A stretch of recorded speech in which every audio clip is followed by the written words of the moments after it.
Hello नमस्कार मित्रांनो आणि मैत्रिणींनो, तर बघा लाडकी बहीण योजना महाराष्ट्र राज्यामध्ये सुरू करण्यात आलेली आहे. तर योजनेची ज्यावेळेस घोषणा झाली त्यावेळेचा जो जी आर होता तो असा जी आर होता. आता याच्यामध्ये खूप सारे बदल झालेले आहेत. खूप आता सोप्या पद्धतीमध्ये करण्यात आलेले आहे. तुम्हाला अर्ज करण्यासाठी आता एकदम खूप सोप्या पद्धतीने खूप साऱ्या अटी वगैरे कट केलेल्या आहेत.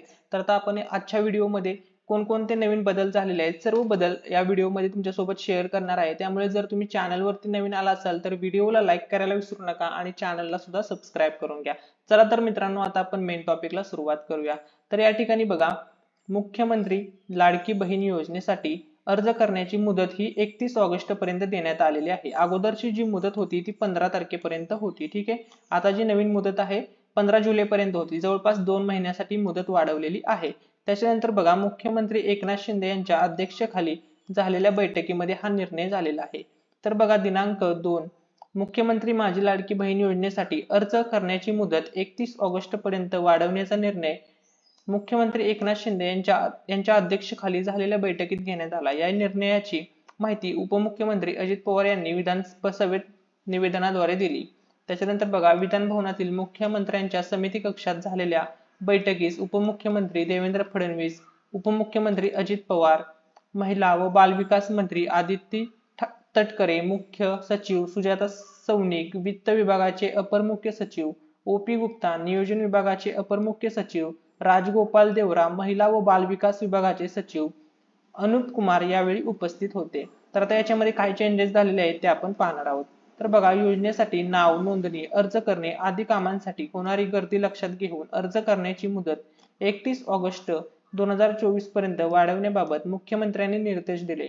31 ऑगस्ट पर्यंत अर्ज करणाऱ्या महिलांना 1 जुलै पासून लाभ देण्यात येईल. असा महत्वपूर्ण निर्णय घेतानाच योजना सुलभ आणि सुटसुटीतपणे राबवण्याचे निर्देशही मुख्यमंत्र्यांनी विभागाला दिलेले आहेत.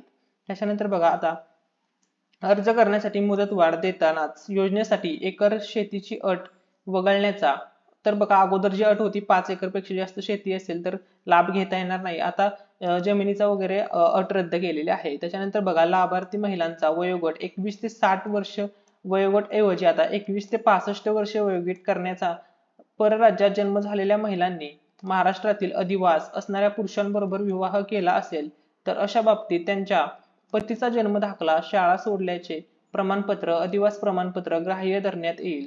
असा निर्णय यावेळी घेण्यात आलेला आहे. त्याच्यानंतर बघा, आता जी अट होती 2.5 लाख रुपये उत्पन्न दाखला उपलब्ध नसेल तर ज्या कुटुंबाकडे पिवळे व केशरी रेशन कार्ड उपलब्ध असेल त्यांना उत्पन्नाचा दाखला प्रमाणातून सूट देण्याचा निर्णय या बैठकीत घेण्यात आला.